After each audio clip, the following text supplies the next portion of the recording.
अस्सलाम वालेकुम। धरती टीवी न्यूज़ सां गॾु मां फौज़िया एजाज़। सभ खां पहिरियां हेडलाइन।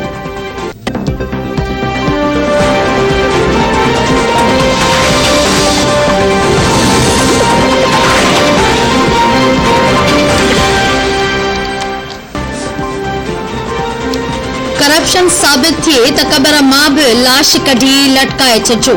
कॾहिं बि करप्शन नाहे कई, अवामी ख़िदमत में पंहिंजो रत ऐं पघर वहायो आहे।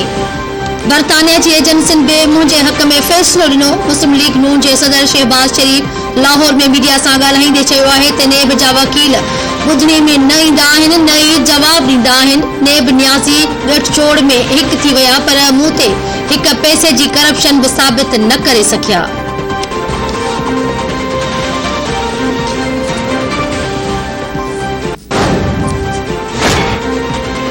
पीका ऑर्डिनेंस खिलाफ मुस्लिम लीग नून जी दरख्वास्त ते ॿुधणी न जोगी करार ॾेई रद्द करे छॾी। चीफ जस्टिस अतर मिनल्ला रिमार्क्स ॾींदे चयो आहे त सियासी पार्टियुनि वटि पार्लियामेंट जो फोरम मौजूद आहे। अदालत जो दरवाज़ो खड़काइण बदिरां पार्लियामेंट में दर खड़काइनि।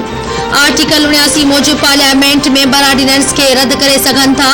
सियासी पार्टियुनि जो अदालत में अचण मजलिस शोरा खे बेतौकीर करण बराबर आहे।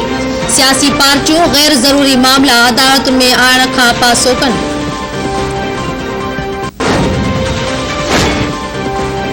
पाकिस्तान में कोरोना विघे वधीक 25 मरीज़ फ़ौत। एनसीओसी मूजिब गुज़िरियल ॾींहुं सॼे मुल्क में 41,142 नमूना वरिता विया।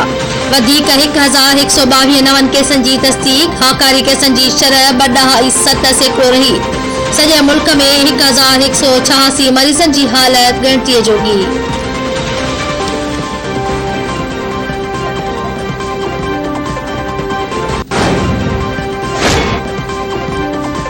जोंगल में उड़ी जी वबा बेकाबू। ॻोठ आरिफाबाद वासी ताज मोहम्मद पहोड़ जे 5 वरियनि जे मासूम निगरी ससी पहोड़ 19 विघे फ़ौत थी वई।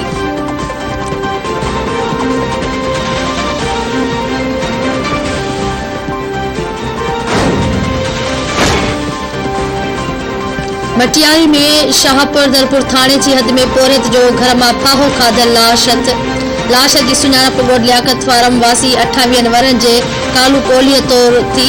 लाश तालका अस्पताल मटियारी मां ज़रूरी कार्रवाई बाद वारसनि हवाले कयो वियो।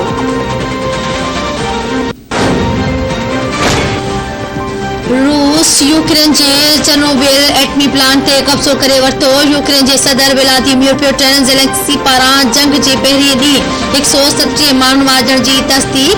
संदसि चवणु आहे त रूस सां विढ़ण लाइ खेनि अकेलो छॾियो वियो आहे, पर हू हार न मञींदा।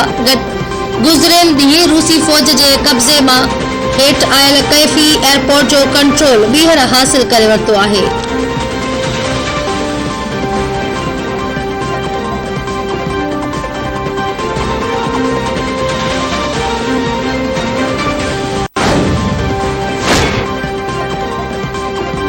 ते वधीक पाबंदियूं लागू करण जो ऐलान। सदर जो बाइडन जो चवणु आहे त पुतिन सिफ़ारतकारी ज़रिए बहितरीन एतवार जी कोशिश रद्द करे छॾी। यूक्रेन ते रूसी हमलो मनसूबाबंदीअ तहत कयो वियो। सदर पुतिन ते सिधो संओं पाबंदियुनि जो मनसूबो बि गौर हेठि आहे। मास्को जे आलमी मार्केट ताईं रसाई जी सलाहियत खे हदफ़ बणायो वेंदो। नेटो इतिहादी आर्टिकल 5 तहत ज्वाइंट सिक्योरिटी जी ज़िम्मेवारी पूरी कंदा। नेटो खे मज़बूत बणाइण लाइ अमेरिका इज़ाफ़ी फोर्सिस जर्मनी में मुक़ररु कंदो।